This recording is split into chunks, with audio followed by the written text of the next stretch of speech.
Hello everyone, my name is doctor Imran Khan. आज हम लोग नया सीरीज स्टार्ट करने जा रहे हैं जिसमें हम लोग न्यूमेरिकल्स देखेंगे of the topics that are coming in IIT JEE and NEET. Right, so सबसे पहला जो टॉपिक है दैट इज बेसिक प्रिंसिपल्स। उसमें नंबर ऑफ मोल्स का जो टॉपिक है वो सबसे पहला आ जाता है। राइट, अब नंबर ऑफ मोल्स आप सबको पता है क्या होता है, will not waste time in it. हम लोग सीधे आते हैं नंबर ऑफ मोल्स के फॉर्मूले में। 3 फॉर्मूले हैं ये नंबर ऑफ मोल्स, ये सब एक दूसरे के बराबर है। राइट, अभी हम लोग कुछ न्यूमेरिकल्स देखेंगे तो you will understand how things are done. So number of moles is equal to weight of atom, अगर एटम दिया है तो एटम, या फिर अगर मॉलिक्यूल दिया है तो मॉलिक्यूल। ठीक है, divided by molecular weight of atom या मॉलिक्यूल जो भी आपको दिया हुआ है।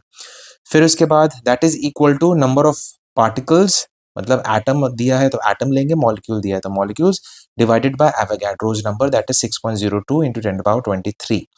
या फिर this is also equal to volume of the gas, जो भी वॉल्यूम दिया जाए गैस का वो, divided by 22.4 litres eight STP. अब ये जो फॉर्मूलेज है ना, याद रखिएगा ये सब एक दूसरे के बराबर हैं। That is equal to number of moles, जो कि हम लोग स्मॉल एन से रिप्रेजेंट करते हैं। ठीक है, अब इनको हम लोग यूज करके न्यूमेरिकल्स करते हैं। तो सबसे पहले मैंने न्यूमेरिकल्स भी बहुत छोटे, बहुत कॉम्पैक्ट फॉर्म में लिखा हुआ है ताकि आपको प्रॉब्लम ना हो। राइट, एंड चीजें जल्दी से कम्युनिकेट हो जाए, ज्यादा टाइम ना लगे पढ़ने में। सो वेट ऑफ कॉपर आपको दिया हुआ है दैट इज 0.635 ग्राम। मैं पूरा क्वेश्चन पढ़ लेता हूँ। A piece of copper weighs 0.635 grams. How many atoms of copper does it contains? तो how many atoms of copper does it contains? So आपको अब ये देखना है कि कौन सा फॉर्मूला लगाना है। तो नंबर ऑफ पार्टिकल्स मतलब नंबर ऑफ एटम्स वाला फॉर्मूला लगाना है, एंड आपको वेट वाला फॉर्मूला लगाना है। देखिए सिंपल सा है। ठीक है, सो वेट ऑफ कॉपर आपको दिया हुआ। I will not write the formulas now, चलिए अभी के लिए लिख देते हैं। So weight divided by molecular weight is equal to number of atoms आपको चाहिए divided by Avogadro's number 6.02 into 10⁻23। So weight आपको दिया हुआ है दैट इज 0.635। मॉलिक्यूलर वेट या एटॉमिक वेट ऑफ कॉपर, ठीक है, क्योंकि हम लोग कॉपर एटम्स की बात करें ना तो यहाँ पर हम लोग एटॉमिक वेट लिख देते हैं। So atomic weight of copper is 63.5। Number of atoms आपको चाहिए that is x, 6.02 into 10⁻23। So x की वैल्यू आ गई, मतलब number of atoms of copper will be 6.02 into 10⁻21। ठीक है, सो ये आपका हो गया पहला न्यूमेरिकल, बहुत इजी न्यूमेरिकल था। ठीक है, थोड़ा सा मैं इसको शिफ्ट करता हूँ। नेक्स्ट न्यूमेरिकल है वेट निकालना है, वेट ऑफ अमोनिया आपको निकालना है, and number of ammonia particles आपको दिया हुआ दैट इज दिस। तो देखिए फिर से ऊपर वाला ही फॉर्मूला लगेगा। ऑलराइट, सेम वही फॉर्मूला लगेगा। व्हाट क्वेश्चन ये बोलता है, what is the mass of, what is the mass of 3.01 into 10⁻22 ammonia particles. फिर सेम फॉर्मूला, वेट अपॉन, अब यहाँ पर क्योंकि मॉलिक्यूल बोल रहा है तो मॉलिक्यूलर वेट, फिर नंबर ऑफ पार्टिकल्स इस बार हमको दिया हुआ है, फॉर्मूला लिख लेते हैं हम लोग, डिवाइडेड बाय एवोगाड्रोस नंबर। ठीक है, so weight you need to calculate. Molecular weight of NH3 होता है 17। नंबर ऑफ पार्टिकल्स आपको दिया 3.01 इंटू 10⁻22, और फिर divided by 6.02 into 10⁻23। So weight comes out to be 0.85 grams. Right, okay, next question जो है, अब हमें नंबर ऑफ इलेक्ट्रॉन्स निकालने हैं 1.6 ग्राम्स ऑफ CH4। मीथेन में हमें नंबर ऑफ इलेक्ट्रॉन्स निकालने हैं। ऑलराइट, आपको ये पता होना चाहिए कि 1 CH4 में होते हैं 10 इलेक्ट्रॉन्स। ऑलराइट, तो आप ऐसे भी कर सकते हो कि 1.6 ग्राम्स ऑफ CH4 में कितने मॉलिक्यूल्स हैं, और एक मॉलिक्यूल में जब 10 इलेक्ट्रॉन है तो आप वैसे मल्टीप्लाई कर सकते हैं। तो सबसे पहले हम लोग नंबर ऑफ मॉलिक्यूल्स निकालते हैं, वही वेट अपॉन मॉलिक्यूलर वेट वाले फॉर्मूले से। CH4 का मॉलिक्यूलर वेट होता है 16। नंबर ऑफ मॉलिक्यूल्स निकाल लेते हैं, number of molecules divided by 6.02 into 10⁻23। Alright, so number of molecules मान लीजिए हम x ले लेते हैं। सो नंबर ऑफ मॉलिक्यूल्स आता है 6.02 इंटू 10⁻22। फिर जैसे में हमने यहाँ पर देखा कि one molecule has 10 electrons, so 6.02 into 10 to the power 22 molecules में कितने इलेक्ट्रॉन्स होंगे?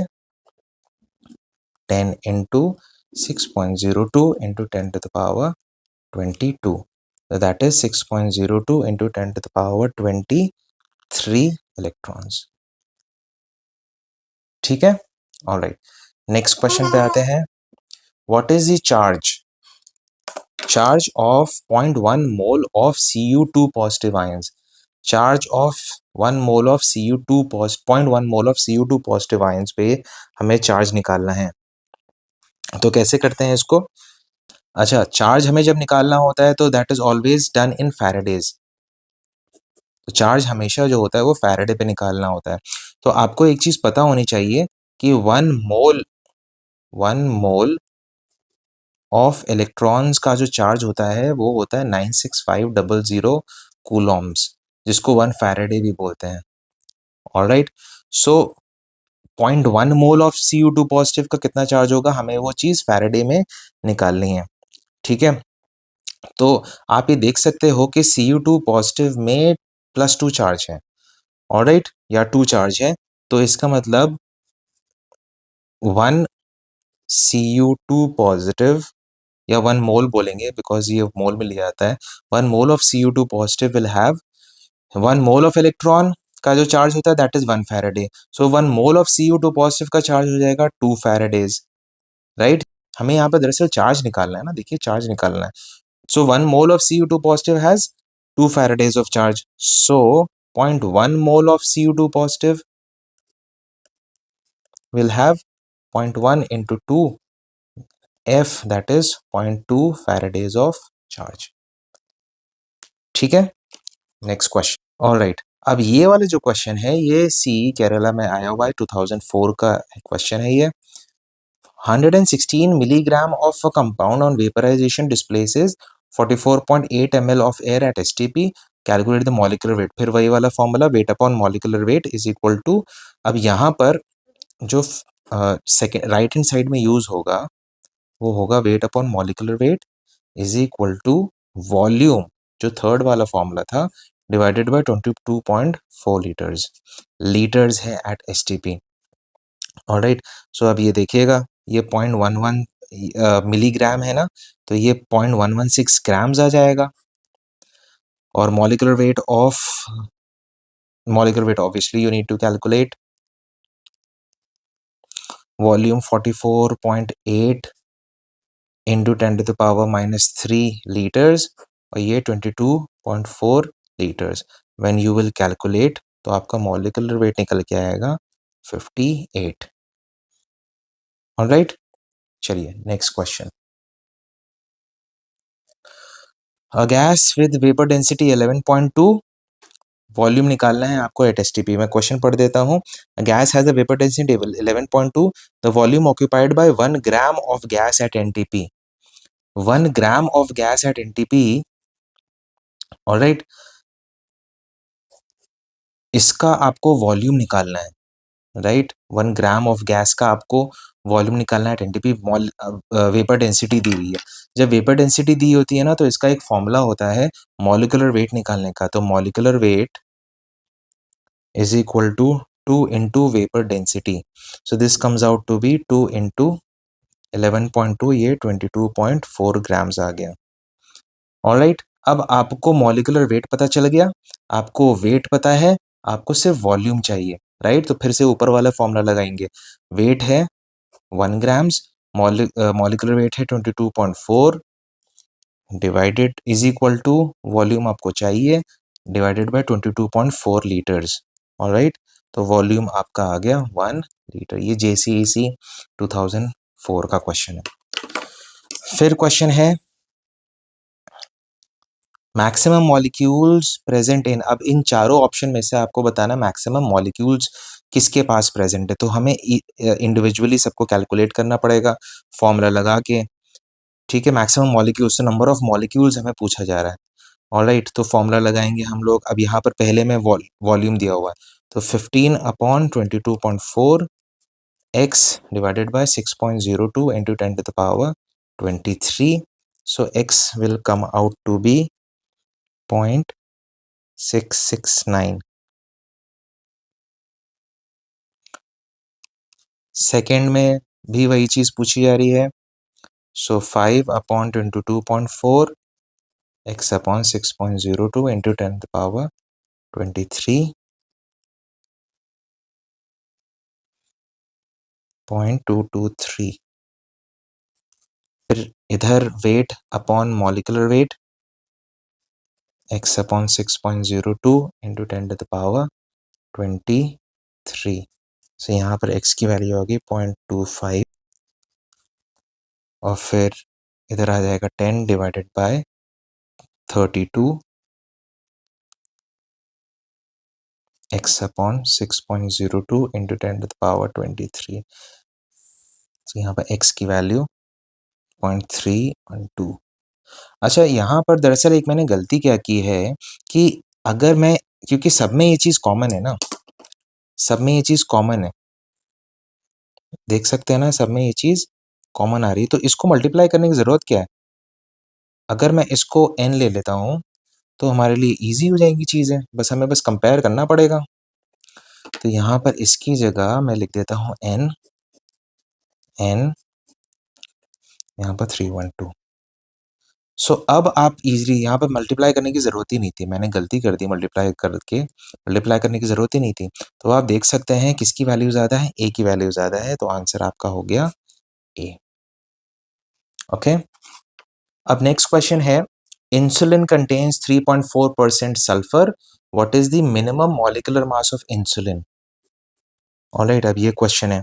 सो मिनिमम मॉलिक्यूलर मास होने के लिए अगर हम ये मान लें कि 100 ग्राम अगर इंसुलिन है, उसमें 3.4 ग्राम सल्फर है, तो दरअसल हम उसी से कर सकते हैं। तो इसका मतलब 3.4 gram of sulphur is present in 100 gram of insulin. So अगर हम ये माने कि सिर्फ एक एटम सल्फर का है इंसुलिन में, तो कम से कम 32 ग्राम तो होगा उसमें sulphur. So hence 32 gram of sulphur मतलब 1 मोल हो जाएगा, 1 mole of sulphur. 100 divided by 3.4 into 32 grams of insulin. So ये आपका आंसर आ गया 940 AMU। ठीक है, कम से कम एक एटम तो होगा ना सल्फर का, या एक मोल तो होगा ना ऑफ सल्फर। तो एक मोल का मास कितना होता है, 32 ग्राम्स, राइट। कम से कम एक तो होगा ना उसमें, जैसे मॉलिक्यूल अगर जैसे H2SO4 का होता है सपोज फॉर एग्जांपल, तो कम से कम एक सल्फर तो है ना इसमें। तो वही चीज यहाँ पर बोलने की कोशिश कर रहे हैं। Next question, 25 milligram of MCl4 contains 25 grams of MCl4 contains 0.5 mole of chlorine.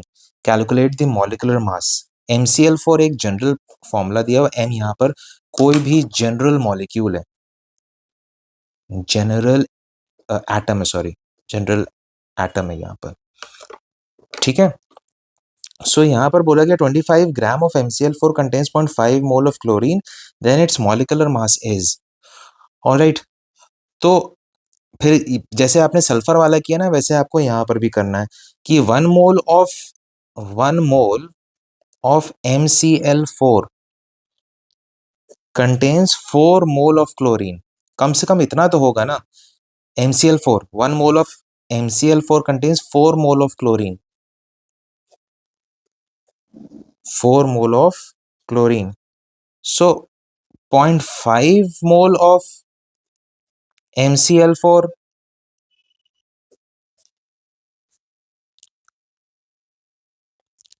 Sorry 0.5 mole of chlorine दिया ना, so 0.5 mole of chlorine, 0.5 mole of chlorine is present in 25 gram of MCl4, gram of MCl4. So 4 mole of chlorine will be present in, of chlorine will be present in 25 divided by 0.5 into 4, that is 200 grams of MCl4. ठीक है? देखिए फिर से समझिए इस question को, ये question थोड़ा-सा ट्रिकी हो जाता है, बच्चे इसको समझ नहीं पाते हैं। 25 gram of MCl4 contains 0.5 mole of chlorine. So 1 mole, ये चीज़ ज़रूरी है, 1 मोल ऑफ क्लोरीन में कितने, 1 मोल ऑफ MCl4 में कितने क्लोरीन होंगे? 4 मोल ऑफ क्लोरीन होंगे उसमें, राइट? सो हम लोग करेंगे क्या कि बिकॉज़ 0.5, इसको बिकॉज़ कर देते हैं यहाँ पर, because 0.5 mole of chlorine is present in 25 milligram of MCl4, जैसे ऊपर दिया हुआ है. So 4 mole of chlorine will be present. अब 4 mole of chlorine will be present in 200 gram of MCl4. यही इसका मॉलिक्यूलर मास हो जाएगा, क्योंकि ये ऊपर वाले यार रिलेशन देखिए ना, 4 mole of chlorine is present in 1 mole of MCl4. So जो 200 ग्राम होगा वही तो 1 मोल ऑफ MCl4 का मास होगा, मॉलिक्यूलर मास होगा, राइट?